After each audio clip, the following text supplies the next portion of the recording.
Hello friends. Friends, आज से हम लोग घटनाचक्र का पूर्वावलोकन सीरीज शुरू कर रहे हैं। और इसमें जो पूर्वावलोकन पहला पूर्वावलोकन होगा वो सामान्य भूगोल होगा, जिसमें जो क्वेश्चंस है उसको डिस्कशन करेंगे और किस तरीके से उनको सॉल्व किया जा सकता है उसको देखेंगे। तो सबसे पहले हम देखते हैं सामान्य भूगोल। इसमें जो पहला टॉपिक दिया हुआ है, पहला जो चैप्टर है आपने पढ़ा होगा जो भूगोल है, उसको दो पार्ट में देखते हैं, भारत का भूगोल और विश्व का भूगोल। पहले जो पार्ट फर्स्ट इसमें दिया हुआ है वो भारत का भूगोल दिया हुआ है, और पार्ट सेकंड कौन सा है, विश्व का भूगोल। पार्ट फर्स्ट में जो भारत का भूगोल है, उस भारत के भूगोल में जो पहला चैप्टर है, उस पहला चैप्टर में सामान्य परिचय है। दूसरा चैप्टर इसमें है भौतिक विभाजन। तीसरा चैप्टर जो है वो है केंद्र शासित प्रदेश, राज्य और केंद्र शासित प्रदेश। चौथा चैप्टर जो है उसमें जनजातियां, भाषाएं और अपवाहतंत्र। इस तरीके से इसमें कई चैप्टर, 30 चैप्टर इसमें हमको पढ़ने हैं। तो सबसे पहला जो चैप्टर है सामान्य परिचय, इस सामान्य परिचय वाले चैप्टर में सब चैप्टर 6 हैं। सब चैप्टर का मतलब है कि सब टॉपिक 5-6 टॉपिक इसमें है। क्षेत्रफल, अक्षांशीय विस्तार, कर्क रेखा, मानक समय रेखा, दूरस्थ बिंदु और सीमावर्ती देश। तो आज हम लोग इस वीडियो में ये जो सामान्य परिचय वाले 6 टॉपिक हैं इनके बारे में देखेंगे, और यहीं पर कुछ नई चीज़ें भी हम लोग देखेंगे कि और क्या क्वेश्चन बन सकते हैं और कैसे इन क्वेश्चंस को सॉल्व कर सकते हैं। तो आइए स्टार्ट करते हैं इन क्वेश्चंस में। तो जो पहला टॉपिक है वो क्षेत्रफल से है। तो क्षेत्रफल में भारत का जो स्थान है वो 7th है, मतलब कि 7वां है। भारत का जो क्षेत्रफल की दृष्टि से देखें तो भारत का 7वां स्थान है। 7वां स्थान का मतलब है कि 6 कौन से हैं? तो रूस, Canada, USA, China, Brazil, Australia और भारत। यानी इस तरीके से हम लोग देखें तो 1, 2, 3, 4, 5, 6, 7, 7वें नंबर पर आता है भारत क्षेत्रफल के हिसाब से। और भारत का क्षेत्रफल कितना है? तो इसका क्षेत्रफल 32,87,263 किलोमीटर स्क्वायर है। ये जो 32,87,263 किलोमीटर जो क्षेत्रफल है, ये क्षेत्रफल पूरे क्षेत्रफल का जो पूरे विश्व का क्षेत्रफल है उसका 2.4% है यहाँ पर। और अभी हाल ही में आपने देखा होगा कि भारत जो है वो जनसंख्या के पॉइंट ऑफ व्यू से, अगर हम पॉपुलेशन के हिसाब से देखें, जनसंख्या के हिसाब से देखें, तो भारत पहला विश्व बन गया है, पहला देश बन गया है विश्व में जहाँ पर सर्वाधिक संख्या है। पहले चाइना की जनसंख्या है, पहले चाइना की होती थी, अब कस के भारत की है। और दूसरे नंबर पर कौन हो गया है देश? चाइना, चीन। तो अगर हम 2011 की जनगणना के हिसाब से देखें, तो 2011 की जनगणना के हिसाब से देखें तो पूरे विश्व का लगभग लगभग 17.5%, 17.5% के आसपास में जो जनसंख्या है वो निवास करती है। कहने का मतलब इतना है कि भारत का जो क्षेत्रफल है वो पूरे जो दुनिया का क्षेत्रफल, विश्व का क्षेत्रफल है, उसका 2.4% क्षेत्रफल ही भारत में है, लेकिन इस क्षेत्रफल पर विश्व की जो 17.5% जनसंख्या है वो निवास करती है। एरिया के हिसाब से हम लोग देख लिया कि जो 7वां स्थान है वो है। और जनसंख्या में अभी अगर हम 2011 के हिसाब से देखेंगे और उस हिसाब देखेंगे तो दूसरा है, लेकिन अभी जो वर्तमान में स्थिति देखेंगे तो भारत की जनसंख्या विश्व में सबसे ज़्यादा है। एक तो ये हो गया। दूसरी बात ये है कि भारत की जो स्थिति है, भारत की स्थिति का मतलब क्या है, जो लोकेशन है वो ग्लोब पर क्या है, इसकी कंडीशन ग्लोब पर क्या है? तो ग्लोब पर कंडीशन ये है भारत की, यहाँ पर विषुवत रेखा, ऊपर कर्क रेखा, फिर नीचे मकर रेखा, ट्रॉपिक ऑफ कैप्रिकॉर्न। यहाँ पर आर्कटिक रेखा है और इसके ऊपर यहाँ पर उत्तरी ध्रुव है। यहाँ पर अंटार्कटिक रेखा है इस तरीके से, और यहाँ पर दक्षिणी ध्रुव। तो आपने पढ़ा होगा कि ये जो कर्क रेखा से मकर रेखा के बीच का क्षेत्र है इसको उष्ण कटिबंध बोलते हैं। ट्रॉपिकल जोन बोला जाता है इसको, ट्रॉपिकल जोन बोला जाता है। कर्क रेखा से आर्कटिक रेखा के बीच में और मकर रेखा से अंटार्कटिक रेखा के बीच में जो क्षेत्र है इसको शीतोष्ण कटिबंध बोलते हैं, टेम्परेट जोन बोलते हैं। और आर्कटिक से ऊपर उत्तरी ध्रुव और अंटार्कटिक रेखा से दक्षिण ध्रुव के बीच के क्षेत्र को क्या बोलते हैं? शीत कटिबंध बोलते हैं। शीत कटिबंध का मतलब यहाँ पर क्या हुआ? इसको हम फ्रिजिड जोन बोलते हैं। भारत की कंडीशन देखेंगे तो भारत की जो लोकेशन स्थिति है वो कहाँ पर है? वो यहाँ पर कुछ इस तरीके से है।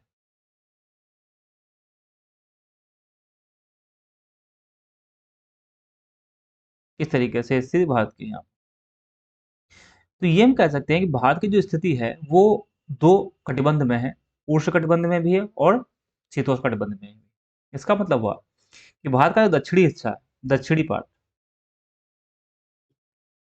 वो हिस्सा कहाँ पर है? उष्णकटिबंध में है। लेकिन भारत का जो उत्तरी पार्ट है वो कहाँ पर है? वो है शीतोष्णकटिबंध में। इस तरीके से भारत दो कटिबंध में है, दो जोन में स्थित है। शीतोष्ण में भी उत्तर वाला भाग शीतोष्ण में है और दक्षिण वाला भाग कहाँ पे है? उष्णकटिबंध में। गोलार्ध की बात कर ले तो जो ये विषुवत रेखा है, ये विषुवत रेखा पूरे पृथ्वी को अक्षांशीय रूप से क्या करती है? दो भागों में डिवाइड करती है, बराबर दो भागों में डिवाइड करती है विषुवत रेखा, दो गोलार्धों में, यानी उत्तरी गोलार्ध और दक्षिणी गोलार्ध में डिवाइड करती है। तो अक्षांशीय दृष्टि से देखें तो भारत कहाँ पर है? तो उत्तरी गोलार्ध में है। लेकिन यहीं पर क्या है कि एक लाइन इस तरीके से है जिसको आगे हम लोग पढ़ेंगे भी, इसको बोलते हैं जीएमटी बोलते हैं, यानी आईएसटी बोलते हैं, सॉरी जीएमटी बोलते हैं, मतलब 0 डिग्री देशांतर रेखा। ये 0 डिग्री देशांतर रेखा क्या करती है? ये रेखा भी पृथ्वी को ऊर्ध्वाधर दो भागों में डिवाइड करती है, यानी कि पूर्वी गोलार्ध और पश्चिमी गोलार्ध, ईस्टर्न और वेस्टर्न जो हेमिस्फेयर्स की बात की जाती है, इसके थ्रू ये दो भागों में डिवाइड करती है, पूर्वी और पश्चिमी गोलार्ध। तो भारत देशांतरी स्थिति के हिसाब से देखेंगे तो भारत कहाँ पर है? तो पूर्वी गोलार्ध में है। तो अगर हम स्थिति की बात कर लें, भारत की स्थिति क्या है? स्थिति का मतलब यहाँ पर होगा किस गोलार्ध में, किस हेमिस्फेयर में। तो एक तो पूर्वी गोलार्ध में है अक्षांशीय स्थिति के हिसाब से, और एक है उत्तरी गोलार्ध में, सॉरी, एक है पूर्वी गोलार्ध में देशांतरी स्थिति के हिसाब से, देशांतरी स्थिति के हिसाब से, और एक है उत्तरी गोलार्ध में अक्षांशीय स्थिति के हिसाब से। मतलब कि अक्षांश के हिसाब से देखेंगे तो अक्षांश के हिसाब से उत्तरी गोलार्ध में है, देशांतर के हिसाब से कहाँ पे है? पूर्वी गोलार्ध में। तो इस तरीके से हम लोगों ने यहाँ पर इसके बारे में देखा कि भारत किस जोन में है, किस कटिबंध में है, उसका क्षेत्रफल कितना है, और उसका क्षेत्रफल के पॉइंट ऑफ व्यू से वो उसका कौन सी रैंक है, जनसंख्या के हिसाब से उसकी कौन सी रैंक। तो आइए क्वेश्चन को सॉल्व करना शुरू करते हैं, फिर देखते हैं आगे क्या चीज़ें होती हैं। पहला क्वेश्चन है कि इसमें कौन सा सही है, कौन सा ऑप्शन सही है। पहला क्वेश्चन है, पहला इसका स्टेटमेंट है, भारत विश्व का पांचवा बड़ा देश है। बिल्कुल गलत है, क्योंकि भारत का कौन सा देश है? पांचवा नहीं, सातवां बड़ा देश है क्षेत्रफल के दृष्टि से। स्थलमंडल के कुल क्षेत्रफल का 2.4% भाग है। बिल्कुल सही बात है, ऑप्शन सही है। भारत समूचा उष्णकटिबंध में है? बिल्कुल भी नहीं, समूचा नहीं है। मैंने आपको अभी बताया कि भारत का दक्षिण वाला पार्ट जो है वो उष्णकटिबंध में है, लेकिन आधा यानी कि उत्तरी वाला जो भाग है वो कहाँ पर है? वो शीतोष्णकटिबंध में है। यानी ये ऑप्शन हो गया गलत। अब बात आती है 82.5 डिग्री पूर्व देशांतर रेखा भारतीय मानक समय रेखा निर्धारित करती है। बिल्कुल सही है, इसके बारे में हम लोग पढ़ेंगे। इसका मतलब है ऑप्शन 2 और 4 सही है, यानी कि D option is the right answer. ठीक है, फिर से वही रिपीटेड क्वेश्चन है इसमें कि क्षेत्रफल के दृष्टि से भारत कौन सा स्थान रखता है? सातवां रखता है। वर्ष, भारतवर्ष आकार में विश्व का कौन सा स्थान कौन सा है? तो सातवां है, ये भी सही है ऑप्शन। अब अगर बात करें कि यही बात होने की भारत का क्षेत्रफल संसार के क्षेत्रफल का 2.4% है, किंतु उस पर कितनी जनसंख्या रहती है? तो लगभग लगभग कितनी रहती है? 17.5% के आसपास में रहती है। भारत में कितने गांव हैं? तो ये एक फैक्चुअल डेटा है, याद रखिएगा। 6,40,932 गांव है भारत में। तो इसमें 6,30,000 दिया हुआ है, और लेकिन एक ऑप्शन और भी है, इनमें से कोई नहीं, इसलिए इसका आंसर क्या हो जाएगा? इनमें से कोई नहीं। अगला क्वेश्चन है कि इसमें कौन सा जोड़ा सुमेलित नहीं है, मतलब कि कौन सा मिला हुआ नहीं है। तो इसमें आप देखेंगे कि भारत का कुल क्षेत्रफल 3.28 मिलियन है। बिल्कुल सही है। अक्षांशीय विस्तार कितना है? देशांतरी विस्तार कितना है? तो यहाँ पर क्या है, हम थोड़ा सा अक्षांशीय देशांतरी विस्तार के बारे में समझ लेते हैं।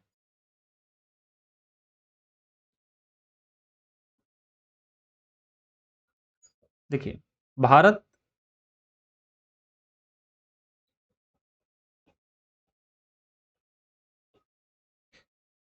अभी मैंने आपसे बताया यहाँ पर इस तरीके से।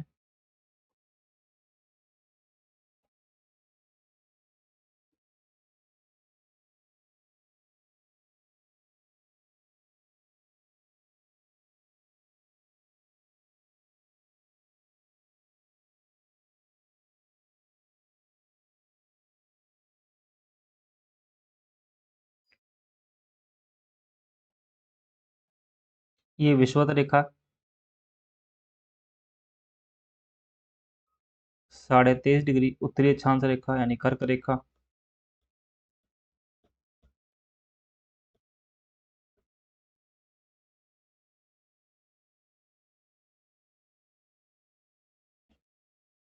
23.5 डिग्री दक्षिणी अक्षांश रेखा मकर रेखा,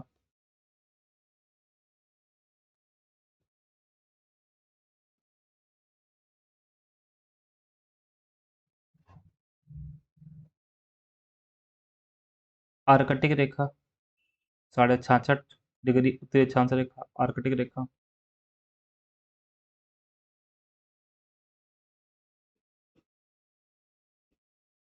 66.5 डिग्री दक्षिणी अक्षांश रेखा अंटार्कटिक रेखा।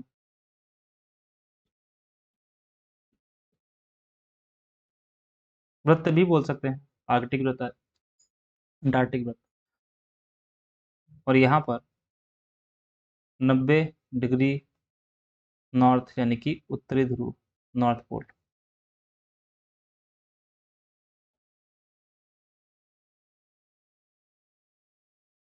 90 डिग्री साउथ यानी कि दक्षिणी ध्रुव, दक्षिणी ध्रुव।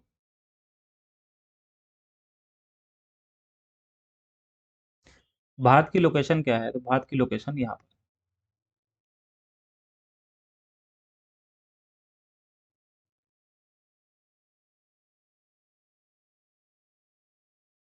भारत यहाँ पर देख लेंगे इस तरीके से।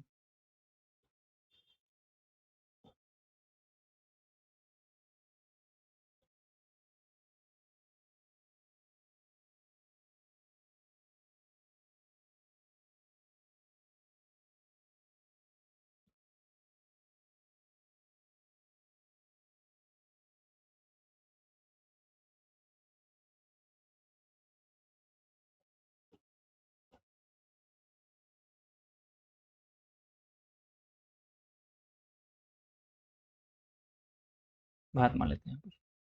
मैंने बताया ऊपर का जो पार्ट है यानी कि ये वाला हिस्सा है, ये शीतोष्णकटिबंध में है, और जो दक्षिण वाला भाग है यहाँ पर, ये वाला, ये कहाँ पर है? उष्णकटिबंध में।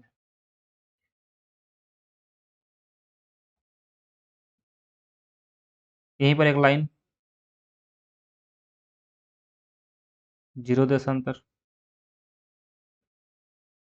अब देखिए, क्योंकि भारत विषुवत रेखा के उत्तर में है, मतलब कि उत्तरी गोलार्ध में है, और आर्कटिक रेखा या सॉरी, जो देशांतर 0 डिग्री देशांतर रेखा है, जीएमटी है, उसके पूरब में है, यानी पूर्वी गोलार्ध में है। तो यहाँ से अगर हम लाइन खींचना ऐसे स्टार्ट स्टार्ट करें, यहाँ पर ऐसे 1 2 3 4 5 6 7 8 ऐसे करके, तो हम 90 तक जाएंगे अक्षांश में। तो इस तरीके से लाइन खींचेंगे तो एक लाइन यहाँ पर आएगी अक्षांश रेखा, ऐसे एक ही अक्षांश रेखा होगी यहाँ पर, और एक अक्षांश रेखा ऊपर होगी।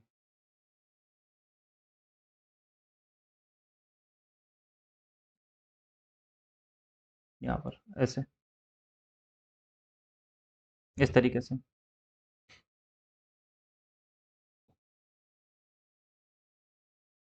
दिशात्मक रेखा की बात करें तो ये कुछ इस तरीके से होंगी।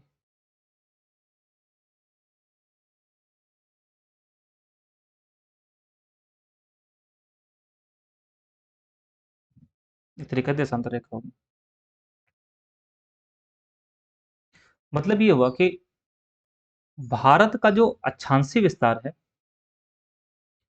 वो 8 डिग्री 4 मिनट से लेकर के 37 डिग्री 6 मिनट के बीच में, 8 डिग्री 4 मिनट से लेकर के कहाँ तक है, 37 डिग्री 6 मिनट के बीच। ऐसे अगर देशांतरी विस्तार देखें तो ये जो लाइन है या ये जो लाइन है, यहाँ पर इसकी वैल्यू कितनी हो जाएगी, 68 डिग्री 7 मिनट से लेकर के 97 डिग्री 25 मिनट, यानी कि देशांतरी विस्तार कितना है, 68 डिग्री 7 मिनट से लेकर के 97 डिग्री 25 मिनट के बीच में है। अब यहाँ पर क्वेश्चन ये है कि जो अक्षांश रेखा है इसके साथ में हम नॉर्थ और साउथ लिखते हैं, उत्तर दक्षिणी लिखते हैं। देशांतर रेखा जो होती है उसका हम ईस्ट और वेस्ट लिखते हैं। यहाँ पर क्या है, क्योंकि भारत उत्तरी गोलार्ध में है, इसलिए भारत के साथ में जो भी हम अक्षांश रेखा लिखेंगे उसके साथ में हम लोग नॉर्थ लिखेंगे।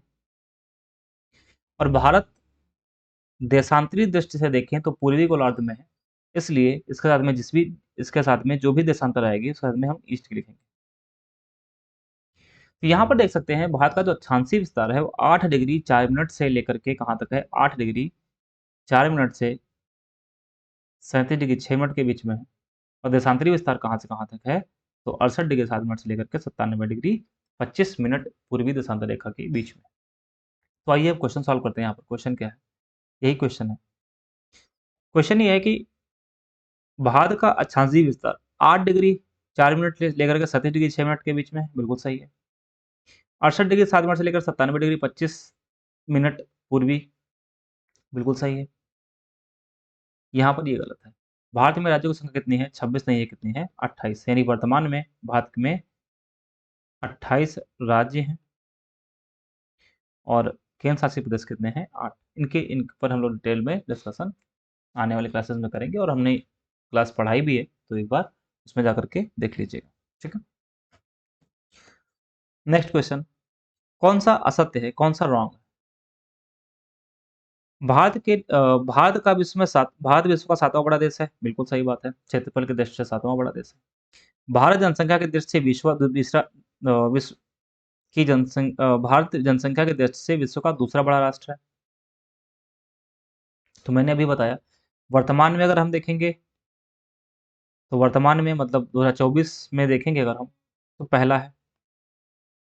लेकिन क्वेश्चन 2016 का है, तो 16 में भारत विश्व में दूसरा सबसे बड़ा राष्ट्र था जनसंख्या दृष्टि से, ये भी सही है। इसकी भूमि सीमा का विस्तार 15,200 किलोमीटर है। आइए इसको भी देख लेते हैं, ऑप्शन ही सही है लेकिन इसको भी देख लेते हैं।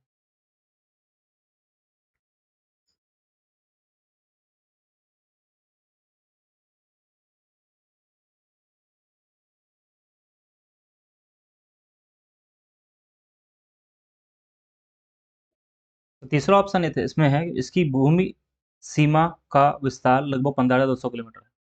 देखते हैं इसको। देखिए, दो सीमाएं होती हैं, एक स्थलीय सीमा, एक जलीय सीमा। अभी मैंने आपको बताया कि जो भारत पूरा क्षेत्रफल है वो मैंने आपसे बात की। भारत में जो अक्षांश रेखाओं की बात कर ली हमने कि कहाँ से कहाँ तक उसका विस्तार है, देशांतर रेखाओं की बात कर ली कहाँ से कहाँ तक विस्तार है। भारत का जो स्थलीय सीमा है वो कौन सी है, तो भारत की जो स्थलीय सीमा है वो यहाँ से,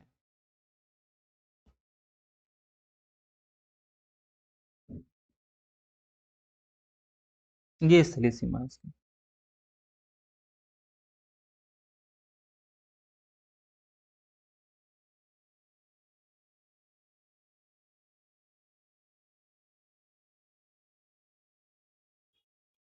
ये स्थलीय सीमा है। और ये जो स्थलीय सीमा है इसकी लंबाई कितनी है, इसकी लंबाई है 15,200 किलोमीटर। 15,200 किलोमीटर ये स्थलीय सीमा, स्थलीय सीमा है।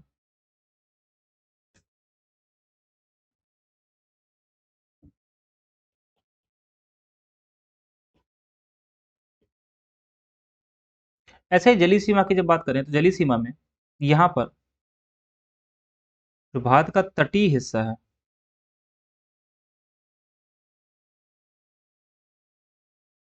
कोस्टल एरिया जो है, तटीय क्षेत्र जो है, इसकी जो लंबाई है वो 7516.5 किलोमीटर है। लेकिन ये जो 7516.5 किलोमीटर 7516.5 किलोमीटर है, ये द्वीप सहित है, आइलैंड को मिला करके द्वीप सहित है। लेकिन जितना मैंने यहाँ पे कलर किया हुआ है, ये वाली लाइन कंप्लीट अगर हम देखेंगे, केवल जो मुख्य भूमि की लंबाई है वो है 6100 किलोमीटर। मुख्य भूमि की लंबाई कितनी है, सीमा कितनी है, 6100 किलोमीटर। तो स्थलीय सीमा हमने बताया आपको 15,200 किलोमीटर है। जलीय सीमा कितनी है, 6100 किलोमीटर है, मुख्य भूमि की है। अगर हम द्वीपों को भी शामिल कर लें तो उसमें कितना हो जाएगा, 7516.5 किलोमीटर हो जाएगा। दूसरी चीज, अभी मैंने आपको बताया यहाँ पर कि जो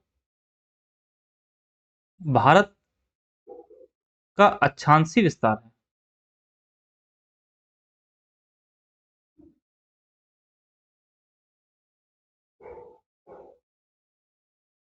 जो अक्षांशीय विस्तार, वो 8 डिग्री, यानी कि 8 डिग्री यहाँ पर टच करता है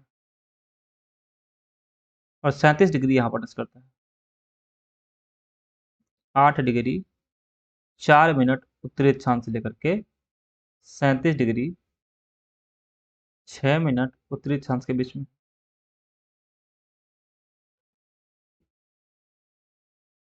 यहाँ पर देशांतरी ऐसे 68 डिग्री 7 मिनट पूर्वी देशांतर से लेकर के 97 डिग्री 25 मिनट पूर्वी देशांतर के बीच में।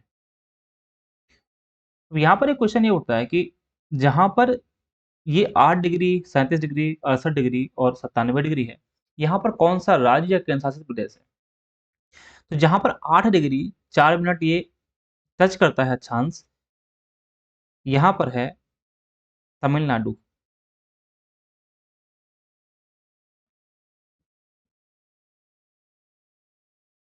तमिलनाडु। और 37 डिग्री 6 मिनट जहां पर टच करता है वहां पर क्या है, तो लद्दाख। ऐसे ही 68 डिग्री 7 मिनट जहां टच करता है वहां पर कौन सा राज्य है, वो राज्य है गुजरात।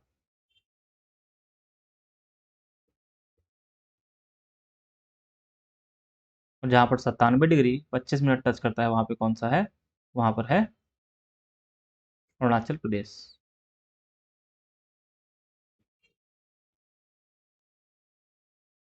अरुणाचल प्रदेश। तो भारत में सबसे पूर्वी राज्य देखेंगे तो कौन हो जाएगा, अरुणाचल प्रदेश। सबसे पश्चिमी राज्य कौन सा है, गुजरात। सबसे दक्षिणी राज्य कौन सा है, तमिलनाडु। और सबसे उत्तरी राज्य कौन सा है, सबसे उत्तरी राज्य, यानी कि हम स्टेट की बात कर रहे हैं। तो आंसर क्या होगा इसका, आंसर होगा हिमाचल प्रदेश। क्यों हिमाचल प्रदेश क्यों होगा, ऊपर तो लद्दाख लिखा हुआ है, ध्यान रखिएगा। लद्दाख क्या है, एक केंद्र शासित प्रदेश है, यूनियन टेरिटरी है। लेकिन हम ओवरऑल इंडिया में देखेंगे तो सबसे उत्तरी जो केंद्र शासित प्रदेश है वो कौन सा हो जाएगा, या हम ये बोल सकते हैं तो उत्तरी छोर पर कौन सा राज्य है या केंद्र शासित प्रदेश है। राज्य में कौन सा होगा, हिमाचल प्रदेश हो जाएगा। यहाँ पर हिमाचल प्रदेश है और ऊपर उसका कौन सा हो जाएगा, लद्दाख हो जाएगा। ठीक है। तो सूर्य की जो पहली किरण है इंडिया में कहाँ पर पड़ती है, तो सूर्य की पहली किरण, क्योंकि सबसे पूर्व में अरुणाचल प्रदेश है, इसलिए पहली किरण जो होती है वो अरुणाचल प्रदेश पर ही पड़ती है। पहली किरण सूर्योदय बोल सकते हैं, सबसे पहले सूर्योदय।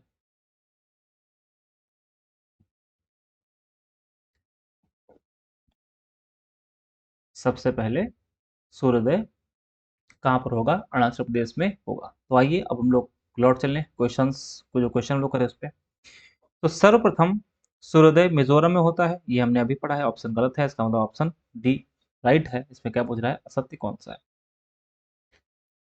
दूसरा इसका जो जो टॉपिक है अक्षांशीय विस्तार है। अक्षांशीय विस्तार का मतलब है जो लैटिट्यूडनल एक्सटेंशन है, इसकी बात की जा रही है। इसके बारे में मैंने आपको बताया, पहले ही बताया कि जो अक्षांशीय विस्तार है वो कहाँ से कहाँ तक है।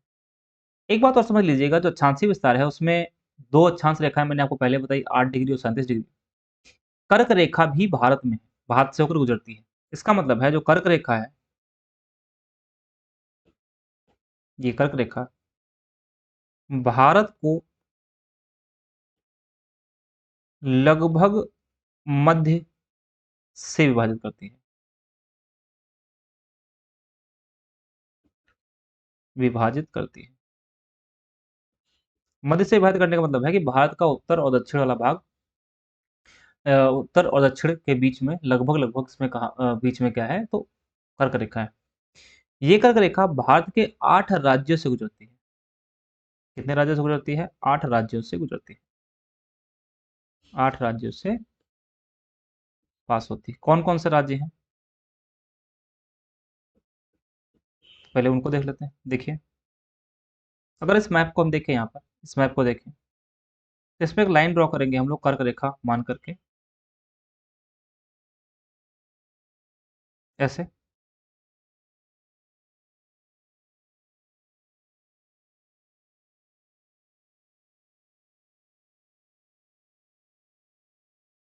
यहाँ पर कौन कौन से राज्य हैं? तो पहला राज्य है गुजरात, राजस्थान,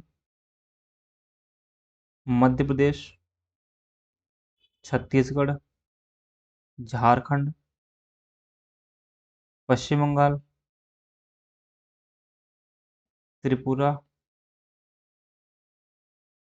मिजोरम, और ऊपर कौन सा है? मणिपुर। यहाँ एक चीज ध्यान देने वाली है, बात यह है कि मिजोरम से तो पास होती है कर्क रेखा, लेकिन जो मणिपुर है यहाँ से कर्क रेखा पास नहीं होती है। ध्यान रखिएगा, यहाँ पर क्वेश्चन बनता है क्योंकि ये कंफ्यूजन भी इसमें होता है कि त्रिपुरा मिजोरम से कर्क रेखा निकलती है, मणिपुर से कर्क रेखा नहीं निकलती। तो कुल हम देखेंगे 8 राज्य हो गए, गुजरात, राजस्थान, मध्य प्रदेश, छत्तीसगढ़, झारखंड, पश्चिम बंगाल, त्रिपुरा और मिजोरम। मणिपुर से पास नहीं होती है। इसमें जितनी भी अक्षांश रेखाएं हैं, उन अक्षांश रेखाओं में देख, इसमें जितने भी राज्य, मैंने बताया कि इसमें 8 राज्यों से कर्क रेखा गुजरती है। अब यहाँ पर क्या है, जो 8 राज्य हैं उनकी जो राजधानियां हैं, उन राजधानियों में जो रांची है, झारखंड की राजधानी जो रांची है, वो निकटतम राजधानी है कर्क रेखा के। तो अगर हम निकटतम राजधानी की बात करें, यहाँ पर निकटतम राजधानी की बात करें, तो सबसे पास में कौन सी राजधानी पड़ती है? जिसका नाम है रांची। उसके बाद भोपाल, फिर गांधीनगर, और इसके बाद में अगरतला। ये निकटतम राजधानी है। क्वेश्चन आप देखेंगे भी, ऐसे क्वेश्चन भी पूछे गए हैं कि इसमें 4 शहर दिया गया है और पूछा गया है कर्क रेखा के पास में कौन है। इसके लिए क्या होता है कि हमें मैप की जरूरत पड़ती है। मैप, अगर आप मैपिंग पहले से करके बैठे हैं या मैप का आपको आइडिया है, आपने अच्छे खासा मैपिंग की हुई है, प्रैक्टिस किया हुआ है, तो आप आइडिया लगा ले जाएंगे कि कौन सा शहर कर्क रेखा के पास में है, कौन सा शहर कर्क रेखा के दूर में है। तो हाँ, एक बात और, जो कर्क रेखा है, इस कर्क रेखा को माही नदी 2 बार काटती है। ये माही नदी इंडिया में ही है। आप जब नदी वाला चैप्टर देखेंगे, इसमें क्वेश्चन सॉल्व करेंगे, तो वहां पे हम देखेंगे माही नदी कर्क रेखा को 2 बार काटती है। ये 2 बार काटती है।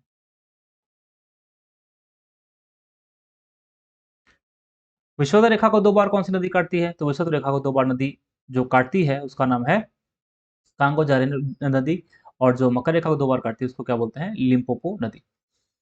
तो यहाँ पर हम लोगों ने देखा, ये क्वेश्चन को शुरू करते हैं। यहाँ पर पहला क्वेश्चन है कि कर्क रेखा किस राज्य से होकर गुजरती है? तो अगर आप क्वेश्चन देखेंगे, तो मैंने बताया कि कर्क रेखा जो है 8 राज्यों से होकर गुजरती है। कौन कौन से 8 राज्य हैं, एक बार फिर से हम लोग लिख लेते हैं यहाँ पर। गुजरात, राजस्थान, मध्य प्रदेश, छत्तीसगढ़, झारखंड, पश्चिम बंगाल, त्रिपुरा और मिजोरम। 8 राज्यों से गुजरती है। तो यहाँ पर उड़ीसा देखेंगे, यहाँ से भी गुजरती नहीं है। उत्तर प्रदेश से भी गुजरती नहीं, आंध्र प्रदेश से भी नहीं गुजरती। अब क्वेश्चन है बिहार, तो बिहार से भी गुजरती नहीं है। बिहार से भी कर्क रेखा गुजरती नहीं है। तो ऑप्शन बी कैसे सही हुआ? अगर आप यहाँ पर देखेंगे तो 1990 में क्वेश्चन पूछा गया है, और सन 2000 में झारखंड बन गया था। तो उस टाइम जब क्वेश्चन पूछा गया होगा उस टाइम झारखंड नहीं रहा होगा, यानी कि बिहार ही रहा होगा। इसलिए ऑप्शन बी सही माना जा सकता है, झारखंड के बेस पर, बिहार के बेस पर नहीं। आज के पॉइंट, आज के हिसाब से देखेंगे तो ये बी ऑप्शन सही होगा, अगर यहाँ पर झारखंड लिखा है तो। अगला क्वेश्चन, कहाँ-कहाँ से गुजरती है? तो उत्तर प्रदेश से भी नहीं गुजरती है, और तो इसमें 3 ये नहीं, इसका ऑप्शन नंबर क्या हो जाएगा? इसका ऑप्शन ए सही हो जाएगा, राइट आंसर हो जाएगा इसका। कर्क रेखा कहाँ से गुजरती है? तो तीनों से गुजरती है। फिर क्वेश्चन है कितने राज्यों से गुजरती है? 8 राज्यों से गुजरती है। भारत कहाँ से गुजरती है? तो यहाँ पे देखेंगे आप, हिमाचल से भी नहीं गुजरती है, बिहार से भी नहीं गुजरती है, जम्मू कश्मीर से भी नहीं गुजरती है, झारखंड से गुजरती है। आ जाइए अगले क्वेश्चन पर। किस राज्य से नहीं गुजरती है? तो मैंने अभी आपको ये समझाया था, बताया था, फोकस करके बताया था कि मिज़ोरम से तो गुजरती है, बट मणिपुर से गुजरती नहीं है। मणिपुर कहाँ है? यहाँ पे है, तो मणिपुर यहाँ पर गुजरती नहीं है। अब क्वेश्चन आ रहा है कि कौन-सा कर्क रेखा के निकटतम है, पास में? अब बहुत से शहर हैं जिनमें, अब प्रॉब्लम ये है कि हर एक शहर का हम अक्षांशी जो उसका स्थिति है वो हम नहीं पता कर सकते कितनी है, क्योंकि वो याद नहीं कर सकते हैं। तो क्या हम आइडिया लगा सकते हैं, मैप के थ्रू हम समझ सकते हैं। तो मैंने अभी आपको बताया था कि 4 राज्यों की राजधानी, रांची, भोपाल, गांधीनगर और अगरतला, चारों निकटतम। सबसे निकट कौन है? रांची। थोड़ा-सा दूसरे नंबर पे कौन आता है? भोपाल। तीसरे नंबर पर गांधीनगर और अगरतला। तो यहाँ पर अगर आप देखें तो ये तो चौथे नंबर पे हो गया, ये तीसरे नंबर पर हो गया। इसके पहले वाले कौन से हैं? भोपाल और रांची। वो तो है नहीं इसमें, तो इसका आंसर क्या हो जाएगा? गांधीनगर हो जाएगा। अब यहाँ पर आप देखिए, यहाँ पे लिखा हुआ है कि निम्न में से कौन-सा कर्क रेखा के निकट है? ऐसे क्वेश्चन्स पूछे पूछे जाते रहे हैं। इनको आप जितना प्रैक्टिस करते जाएँगे उतना ही एक्यूरेसी क्लियर होती जाएगी। कर्क रेखा के निकट है। तो अब यहाँ पर क्या है कि हमें ये नहीं पता होगा एग्ज़ाम में कि कौन-सा शहर कि किस शहर की अक्षांशीय स्थिति कितनी है, क्या है? ये नहीं पता होगा। तो क्या करना होगा, इसके लिए हमें मैप की सहायता लेनी होगी। अब क्वेश्चन है कि कर्क रेखा के निकट कौन है? 4 शहर हैं, दिल्ली, कोलकाता, जोधपुर, नागपुर। सबसे पहले मैप में देखते हैं कहाँ पर कौन है। दिल्ली, देखिए, दिल्ली है यहाँ पर, ये रहा दिल्ली। यहाँ पर कोलकाता, एक है जोधपुर यहाँ पर, और एक है, ये चौथा कौन-सा है इसमें? नागपुर। यहाँ पर नागपुर, है ना? अब कर्क रेखा हम ड्रॉ कर लेते हैं, कहाँ पर है?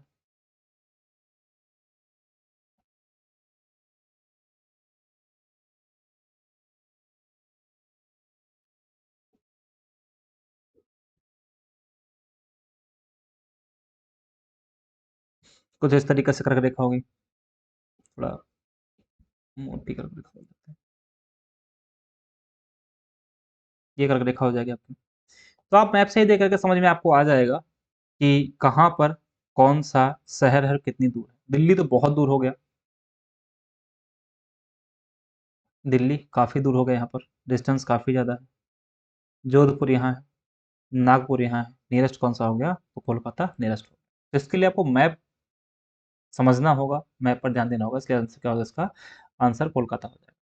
कौन-सा महत्वपूर्ण अक्षांश भारत को 2 बराबर भागों में बाँटता है? मैंने आपको पहले बताया कि दक्षिण है तो बिल्कुल भी नहीं होगा अक्षांश। तो 23.5 डिग्री यानी कर्क रेखा भारत को लगभग 2 बराबर भागों में डिवाइड करती है। कर्क रेखा 2 भागों में बाँटती है। ये क्या करता है? मतलब कि विषुवत रेखा क्या करता है? तो पृथ्वी को 2 भागों में बाँटता है बराबर। पृथ्वी को 2 भागों में बाँटती है। अगला क्वेश्चन, निम्नलिखित में से कौन-सा भारतीय राज्य कर्क रेखा के उत्तर में है? भारतीय राज्य कर्क रेखा के उत्तर में, कर्क रेखा के उत्तर में। अब अगर आप देखें इसमें, मैप में देखें, तो 2 नाम आ गए, त्रिपुरा और मिज़ोरम। झारखंड से होकर के ही गुजरती है, त्रिपुरा से होकर के ही गुजरती है, इसका कोई ऊपर-नीचे, साउथ-नॉर्थ का मतलब ही नहीं है, ये तो निकलती है। फिर मैंने बताया त्रिपुरा और मिज़ोरम, तो त्रिपुरा और मिज़ोरम से भी निकलती है। मिज़ोरम से तो इसका कौन बचा? मणिपुर। आप मैप में देख सकते हैं, ये उत्तर में है। यहाँ पर कर्क रेखा, ये मिज़ोरम है और ये मणिपुर है, जो कि कर्क रेखा के उत्तर में है ना। इसमें से कोई क्वेश्चन पूछ सकता है आपसे, तो मैप देखे रहेंगे तो इजी रहेगा। जून माह में निम्नलिखित में से कहां पर दिन की अवधि अधिकतम होती है? तो जून माह का मतलब है यहाँ पर हम 21 जून की बात कर लें, और यहाँ पर कर्क संक्रांति होती है। तो 21 जून को कर्क रेखा पर जब सूर्य की लंबवत किरण पड़ती है तो दिन लंबे होते हैं। तो जैसे जैसे सूर्य उत्तर की ओर बढ़ता है, उत्तर की ओर बढ़ने का मतलब है कर्क रेखा की ओर बढ़ता है, वैसे वैसे दिन की लंबाई बढ़ती जाती है। इसलिए इसका आंसर क्या हो जाएगा? आंसर डी हो जाएगा कि डी जो है वो जून में उत्तर में सूर्य होगा, और वहीं पर दिल्ली है उत्तर में, कर्क रेखा से उत्तर में दिल्ली मिलेगी। कर्क रेखा के निकटतम शहर कौन सा है? तो इसको भी हम मैप से देखना पड़ेगा। एक बार मैप आप चेक कर लीजिएगा। जबलपुर इसका आंसर हो जाएगा। कौन सी नदी कर्क रेखा को 2 बार काटती है? इसको मैंने आपको पहले बताया, कौन सी नदी 2 बार काटती है? तो माही नदी कर्क रेखा को 2 बार काटती है। तो इस तरीके से हम लोगों ने कर्क रेखा वाला जो टॉपिक था, उस टॉपिक को हम लोगों ने कवर कर लिया। अगला जो टॉपिक हम लोगों का है, उसका नाम है मानक समय रेखा, IST। ठीक है, मानक समय रेखा समझते हैं इसको भी।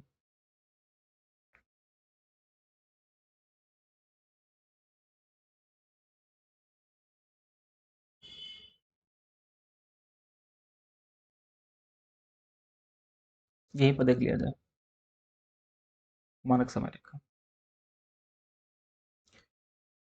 तो भारत का देशांतरी विस्तार मैंने बताया 68 डिग्री 60 मिनट से लेकर के 97 डिग्री 25 मिनट के बीच में है। यहीं पर क्या है कि एक देशांतर रेखा है,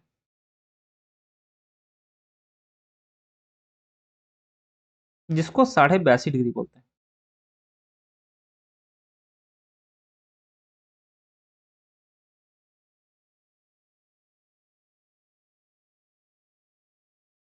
यहाँ 82.5 डिग्री क्या होगा? इधर पूर्वी देशांतर रेखा होगी, और इसको ही IST बोलते हैं, भारतीय मानक समय रेखा बोलते हैं। भारतीय मानक समय रेखा, यानी कि IST कहते हैं इसको। ठीक है, ये IST आप देखेंगे, जैसे कर्क रेखा भारत के 8 राज्यों से होकर गुजरती है, वैसे ही यहाँ पर क्या होगा, जो IST है वो भारत के 5 राज्यों से गुजरती है। 5 राज्यों से गुजरती है। कौन कौन से राज्य हैं यहाँ पर देख लिया जाए, कौन कौन से राज्य हैं? उत्तर प्रदेश, मध्य प्रदेश, छत्तीसगढ़, उड़ीसा और आंध्र प्रदेश। 5 राज्य कौन कौन से हो गए? उत्तर प्रदेश, मध्य प्रदेश, छत्तीसगढ़, उड़ीसा और आंध्र प्रदेश। 5 राज्य से होकर गुजरती है। तो कर्क रेखा में मैंने बताया था कि भारत के जो 8 राज्य हैं, उन राज्यों की जो सबसे नजदीक राजधानी है वो कौन सी है? रांची है। ऐसे ही यहाँ पर छत्तीसगढ़ है, छत्तीसगढ़ की राजधानी क्या है? रायपुर इसके नजदीक है, निकटतम है। रायपुर निकटतम है, बिल्कुल पास में। रायपुर क्या है? निकटतम है। ठीक है। भारतीय मानक समय रेखा का समय, अभी जो ऊपर मैंने बताया था 0 डिग्री देशांतर रेखा, उसको IST भी बोलते हैं, सॉरी GMT भी बोलते हैं। GMT से 5.5 घंटे ज्यादा है। कैसे होगा कैलकुलेशन? मैं भी आगे क्वेश्चन जब आएंगे तो वहां पर हम लोग उसको सॉल्व करना शुरू करेंगे। तो भारतीय मानक समय रेखा पर का जो समय है वो GMT से 5.5 घंटे आगे है। और GMT कहाँ पर है? तो ग्रीनविच मीन टाइम, जो ब्रिटेन से निकलती है, लंदन से निकलती है, ब्रिटेन से निकलती है, वहां पर है।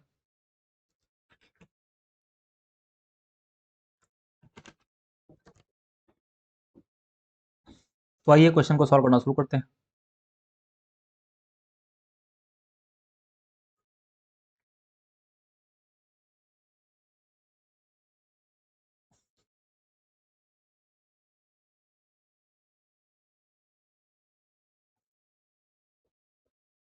पहला क्वेश्चन है। अच्छा, इस क्वेश्चन को सॉल्व करने के लिए हमें कॉन्सेप्ट समझना होगा पहले। पहले क्वेश्चन को देख लेते हैं, जो डायरेक्ट सॉल्व हो जाए, फिर इसको समझते हैं।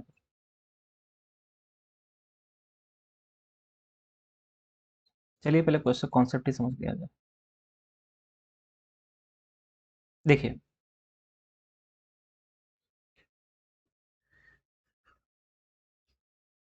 आपने पढ़ा होगा कि जो 0 डिग्री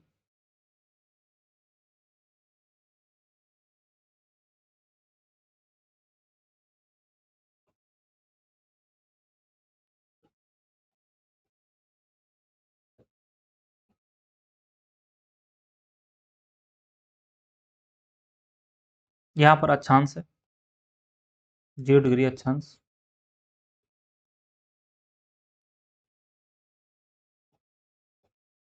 और यहाँ पर 0 डिग्री देशांतर।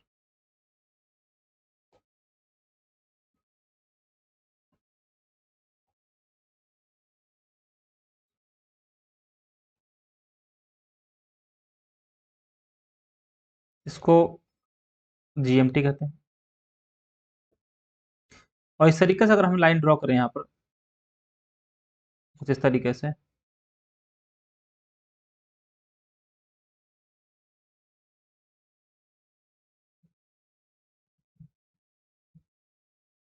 ऐसा ड्रॉ कर सकते हैं यहाँ पर लाइन। तो ऐसे लाइन ड्रॉ करते करते ही हम देखेंगे तो यहीं पर मिल जाएगी 82.82 डिग्री पूर्वी देशांतर रेखा, जो इंडिया में इसको आईएसटी बोलते हैं।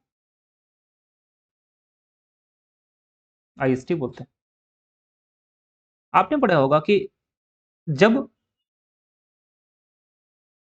15 डिग्री अर्थ, जो पृथ्वी है, आपने पढ़ा होगा इसके जो दो मोमेंट होते हैं, रोटेशन रिवोल्यूशन होता है, तो पृथ्वी 24 घंटे में अपने अक्ष पर 360 डिग्री घूमती है।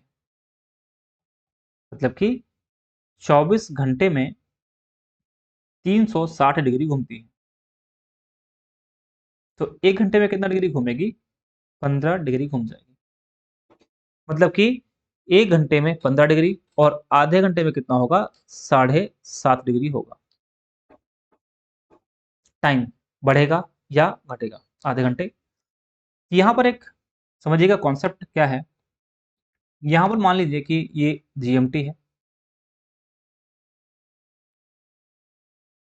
तो 15 डिग्री पूर्व जीएमटी क्या करती है? तो पूरब और पश्चिम, ईस्टर्न और वेस्टर्न हेमिस्फेयर में डिवाइड करती है, पूर्वी और पश्चिमी गोलार्ध में डिवाइड करती है। तो इसके पूरब में 15 डिग्री, 30 डिग्री, इस तरीके से 15-15 के मल्टीपल में लाइन ड्रॉ करेंगे। 15 डिग्री, 30, 45, 60, 75, 90,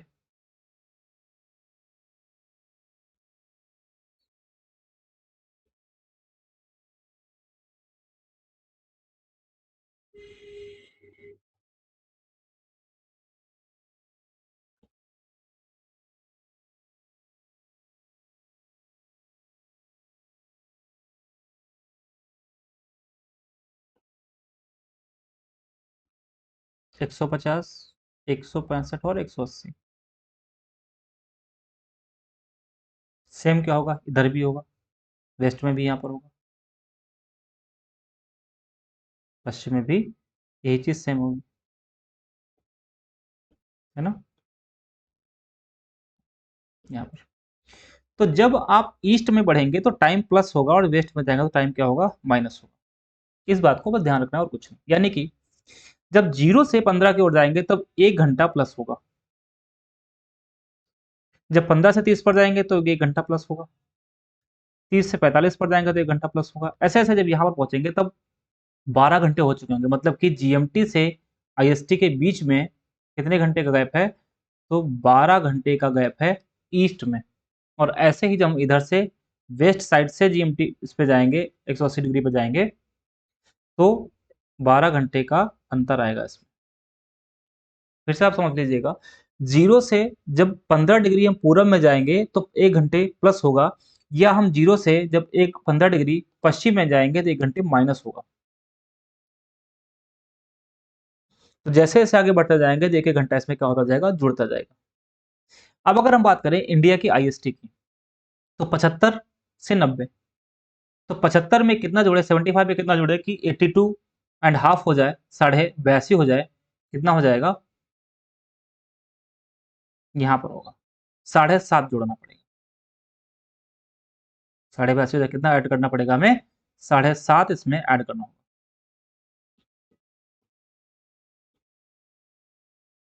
7.5 डिग्री ऐड करना होगा। 7.5 डिग्री ऐड करेंगे तो इसमें हो जाएगा। तो अगर हम 0 से जीएमटी से 75 डिग्री ईस्ट में आए और देखें कितने घंटे का अंतर आता है, तो यहां से यहां देखेंगे आप तो 5 घंटे का अंतर आएगा। 5 घंटे का अंतर आएगा। क्यों हमने 15, क्योंकि हमने 15-15 के मल्टीपल में काम किया है।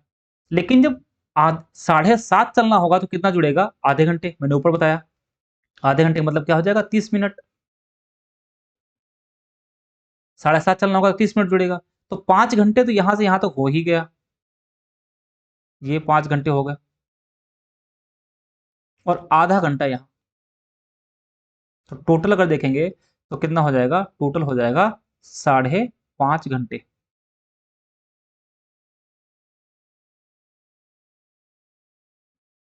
साढ़े 5 घंटे हो जाएगा। हमें लग रहा है कि आपको क्लियर हो गया होगा कि जब जीएमटी से आगे बढ़ेंगे तो 15 डिग्री, 15-15 डिग्री पर बढ़ते जाएंगे, एक एक घंटा बढ़ता जाएगा, और अगर हम 7.5 डिग्री आगे बढ़ेंगे तो कितना हो जाएगा, तो हो जाएगा आधे घंटे। अब इंडिया में मैंने आपको क्लास में बताया था कि भारत का अगर देशांतरी विस्तार देखेंगे, कितना है देशांतरी विस्तार, तो 68 डिग्री 7 मिनट से 97 डिग्री 25 मिनट के बीच देखेंगे। इसके बीच में अगर डिफरेंस देखें तो मोटा मोटा अगर देखें तो 30 डिग्री बन जाता है, 29 डिग्री कुछ मिनट बनता है, लेकिन हम यहाँ पर मोटा मोटा लेके चलते हैं, 30 डिग्री बन जाता है। 1 डिग्री पे 15 डिग्री पे कितना डिफरेंस है, तो कितना घंटे आता है, 1 घंटा। तो 30 डिग्री पे कितना हो जाएगा, 2 घंटे। इसका मतलब है भारत के पूर्वी और पश्चिमी छोर के बीच में 2 घंटे का अंतराल होगा। तो फिर आईएसटी क्यों, आईएसटी इसलिए है कि अगर अरुणाचल प्रदेश में 7 बजा है तो गुजरात में 9 नहीं बजा होगा। क्यों नहीं बजा होगा, इसलिए हमारी जो जीएमटी है, जो आईएसटी है वो बनाई गई कि पूरे इंडिया में टाइम सेम है। तो फिर अंतर किस बात का आता है, 2 घंटे का। तो अंतर आता है सूर्योदय और सूर्यास्त के बीच में। अगर अरुणाचल में सूर्योदय 5 बजे होता है तो गुजरात में कितना होगा, 7 बजे होगा। क्यों, क्योंकि अरुणाचल ईस्ट में है, गुजरात वेस्ट में। तो जब हम आगे बढ़ेंगे तो टाइम जुड़ेगा, और जब यहाँ से पीछे बढ़ना शुरू करेंगे तो क्या होगा, टाइम। यानी कि जीएमटी से हम आगे बढ़ते जाएंगे ईस्ट में तो टाइम बढ़ेगा, और जीएमटी की ओर बढ़ेंगे, कहीं ईस्ट में कहीं से भी हम जीएमटी की ओर बढ़ेंगे, इधर से हम कहीं भी आएंगे तो टाइम क्या होने लगेगा, घटने लगेगा। क्लियर है इतनी बात, ठीक है। तो आइए हम लोग क्वेश्चन को सॉल्व करना शुरू करते हैं। पहला क्वेश्चन है इसमें कि जब भारतीय मानक समय रेखा के यमोत्तर पर अर्धरात्रि है, इसका मतलब है कि 82.5 डिग्री पूर्वी देशांतर रेखा की बात की जा रही है। 82.5 डिग्री पूर्वी देशांतर रेखा पर अर्धरात्रि है, मतलब कि 12 रात के बजे हैं, 12 AM। एक स्थान पर सुबह 6 बजता है तो उस स्थान की अवस्थिति क्या है, मतलब कि क्वेश्चन समझ लीजिएगा। यहाँ पर इसमें बताया गया है कि जो आईएसटी है उस पर 12 बजा है रात में, यानी कि 82.5 डिग्री ईस्ट, और कह रहा है कहीं पर सुबह का 6 बजा है तो वो देशांतर क्या होगा, उस देशांतर रेखा की जो वैल्यू है वो क्या होगी। तो आइए देखते हैं। देखिए, अगर इस तरीके से मान लें 82.5 डिग्री पूर्वी देशांतर रेखा यहाँ पर है,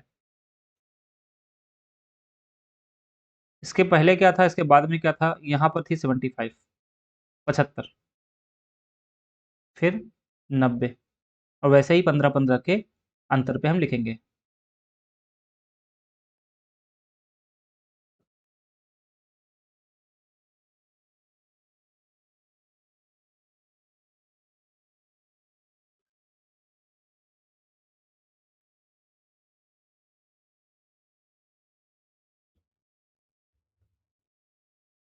एक सौ अस्सी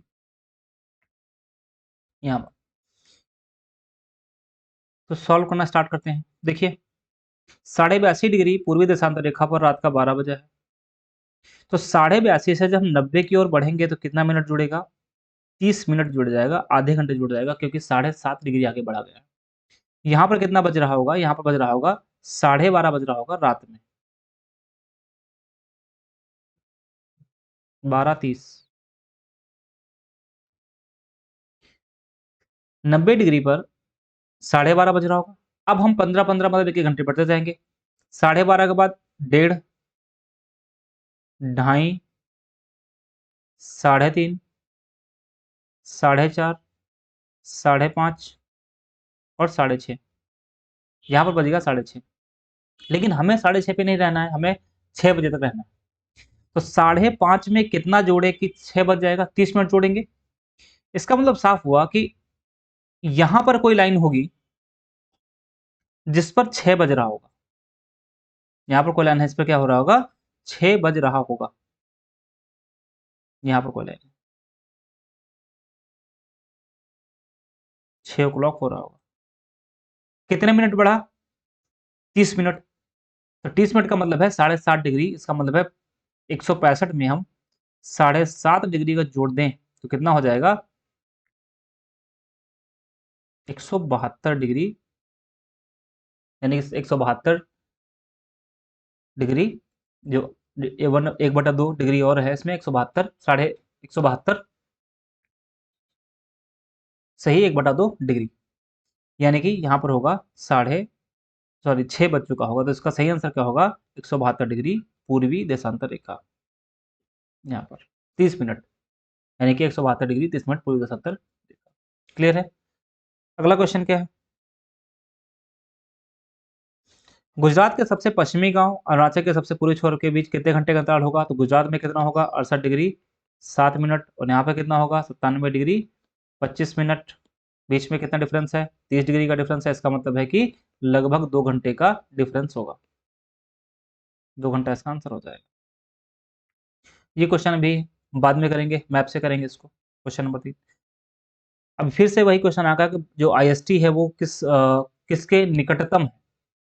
जो आईएसटी है उसमें कौन सा जो शहर, 4 ऑप्शन दिया गया, कौन निकटतम है? तो इसमें चारों जो शहर हैं वो मध्य प्रदेश के शहर हैं, रीवा, सागर, उज्जैन और होशंगाबाद।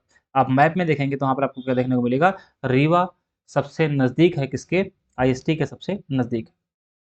फिर से क्वेश्चन आ गया है, यदि भारतीय मानक समय रेखा के अनुसार पूर्वाह्न के 10 बजे हैं तो 92 डिग्री पूर्वी देशांतर रेखा पर शिलांग पर क्या समय होगा?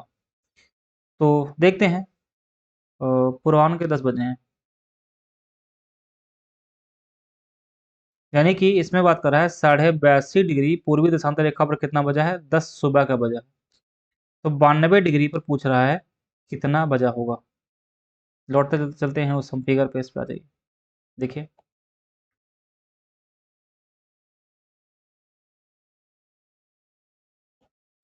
यहाँ पर बजा है 10, तो 82.5 पर 10 बजा है। 90 पे कितना बच जाएगा? हम 30 मिनट जुड़ जाएगा इसमें, 10:30। पूछ कितना रहा है? पूछ रहा है 92। तो 1 घंटे में 15 डिग्री होता है, आधे घंटे में 7.5 डिग्री होता है, और 4 मिनट में 1 डिग्री होता है। ध्यान रखना इस बात को। 1 घंटे में 15 डिग्री, आधे घंटे में 7.5 डिग्री, और 1 मिनट में 4 मिनट में 1 डिग्री होता है। तो क्योंकि 82.5 पर दिया हुआ है और 92 पर पूछ रहा है, तो 82.5 से 90 पर आए तो कितना हुआ? 7.5 डिग्री चले तो कितना हुआ? 30 मिनट बढ़ गया। जाना कहाँ है? जाना है इसमें 92 पर। तो इसका मतलब है कितना डिग्री और जुड़ जाएगा? 2। तो 82.5 से 90 तक 10:30 बज चुका है, और 90 से 92 के बीच में कितना मिनट हो जाएगा? 8 मिनट, क्योंकि कितना अंतर है? 2 डिग्री, इसलिए 8 मिनट और जुड़ जाएगा, 10:38 इसका आंसर हो जाएगा। 10:38 इसका आंसर हो जाएगा। यदि भारतीय मानक समय रेखा पर मध्याह्न है, मतलब 12 बजा है दोपहर का, तो 82.5 पर कितना बजा है? दोपहर का 12 बजा है, 12 PM। 120 पूछ रहा है, तो 82.5 से 90, 90 के बाद 105, 105 के बाद 120, 120, मतलब कि अगर हम 82.5 से 90 पर जाएं, 82.5 से 90 पर जाएंगे, कितना हो जाएगा? 30 मिनट जुड़ जाएगा, यानी 12:30। अब हम 1-1 घंटे जोड़ते चले जाएंगे, 12 से 1.5 और 2.5, 2:30, यानी कि 14:30। कहाँ से नहीं गुजरती है, इसके बारे में मैंने आपको बताया था, तो महाराष्ट्र से नहीं गुजरती है ये लाइन। भारतीय मानक समय रेखा किस नगर से होकर गुजरती है? तो इलाहाबाद। ध्यान रखिएगा, इसमें मिर्जापुर आंसर इसका होगा। अगर मिर्जापुर नहीं लिखा हुआ है तो प्रयागराज या इलाहाबाद इसका आंसर होगा, नहीं। कौन सी प्रामाणिक मध्याह्न रेखा कहलाती है? 82.5 डिग्री पूर्वी देशांतर रेखा। आईएसटी कहाँ से निकलती है, किसके समीप है? तो प्रयागराज, इलाहाबाद के निकट है। आईएसटी का एएम जीएमटी के बीच कितना अंतर है? 5.5 घंटे प्लस का अंतर है, मैंने आपको समझाया। यदि अरुणाचल प्रदेश के त्रिप में 5 बजे सूर्योदय होता है, अरुणाचल में 5 बजे, गुजरात में कितने बजे होगा? तो जब हम अरुणाचल ईस्ट में है, वेस्ट में जाएंगे हम, तो 2 घंटे का अंतर आएगा, यानी कि 7 बजे। आंसर क्या होगा इसका? सी आंसर होगा। निम्न में से कौन सा शहर दिल्ली के सबसे समीप देशांतर पर स्थित है? इसमें बेंगलुरु हो गया। एक बार मैप को चेक करेंगे तो आपको क्लियर हो जाएगा वहां से। तो इतने क्वेश्चन है, एक क्वेश्चन रह गया था, क्वेश्चन नंबर 3, ये रहा।